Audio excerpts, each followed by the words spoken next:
February 1934, 2:47 a.m. The sounds had died down on Harlem's 25th Street.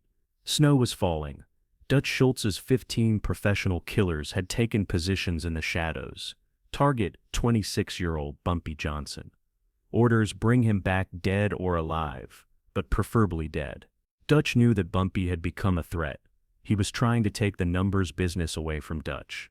This had to be stopped. But what Dutch didn't know was this. That night, only 15 men had entered Harlem.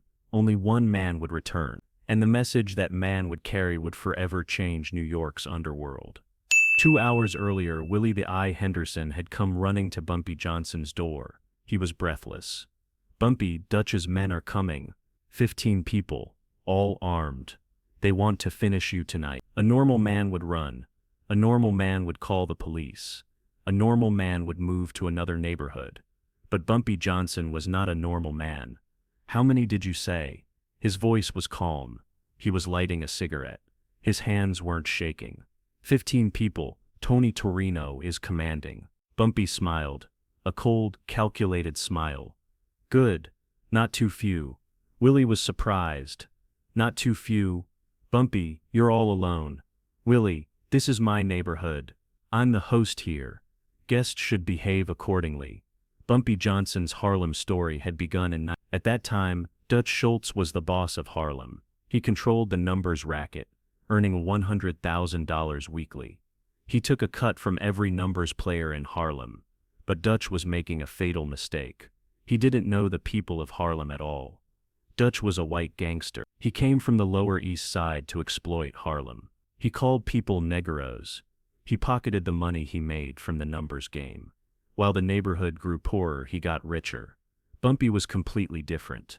He was Harlem-born. He had grown up in these streets. He grew up running on Lenox Avenue, learned life on 25th Street. He knew the people, and they knew him. And Bumpy had a vision. Harlem's money would stay in Harlem. In 1931, Bumpy began implementing a systematic strategy. He convinced Dutch's numbers collectors one by one. "Join us, we pay better wages. We treat you better. And most importantly, you're protecting your own neighborhood." Bumpy wasn't just giving money, he was giving respect. He called collectors gentlemen. He asked about their families' situations. When children got sick, he provided doctor money. Dutch didn't do any of these things. He only demanded money.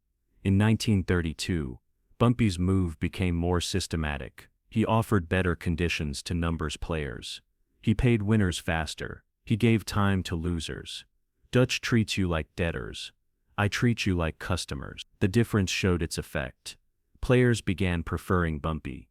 By 1933, Dutch's Harlem income had dropped 60%. Collectors were fleeing. Players were switching to Bumpy. He was losing his territory. Dutch had gone crazy. "How is this possible? How can a local beat me?" The answer was simple. Bumpy wasn't just a gangster. He was a community leader. If children couldn't go to school, Bumpy provided book money. If families couldn't pay rent, Bumpy talked to landlords. If police harassed Harlem residents, Bumpy knocked on the commissioner's door. Dutch didn't do any of these things. He only extracted money.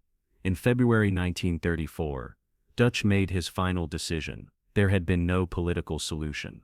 Economic warfare hadn't worked. Only one option remained: violence. Bumpy Johnson will die this week. The plan was detailed. 15 professional killers, the best ones.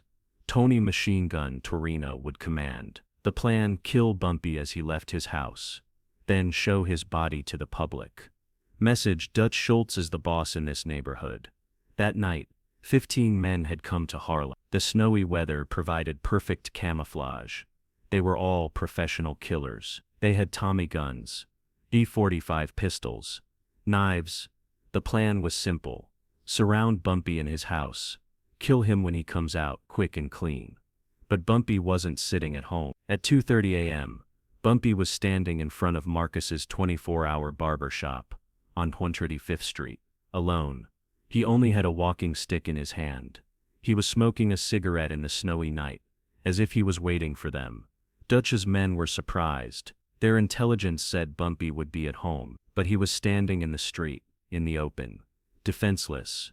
Or so it seemed. Team leader Tony Machine Gun Torino was confused. He had been doing this job for 20 years. He had never seen a target expose himself so openly. This is strange. Why is the man waiting in the street? Maybe he didn't see us, said the one next to him. Impossible. Willie Henderson must have warned him. Tony thought, could it be a trap? But the surroundings seemed quiet. Buildings were dark. Streets were empty. Okay, spread out. Encirclement operation. Don't let him escape this time. 15 men surrounded Bumpy with tactical formation. Professional operation. Escape routes blocked. Crossfire positions. Death zone established. They emerged from the shadows, armed, dangerous, ready to kill. Bumpy took another drag from his cigarette, then slowly turned around. The movement was casual. No panic, no fear. Good evening, gentlemen. Isn't the snow beautiful? Tony was surprised. The target should be scared, should be begging for mercy. But Bumpy seemed to be making conversation. Bumpy Johnson, we have a message from Dutch Schultz. I'm sure you do. But first let me tell you something. Talking time is over. No, talking time is just beginning. Bumpy struck the ground with his walking stick. Once, hard and deliberate.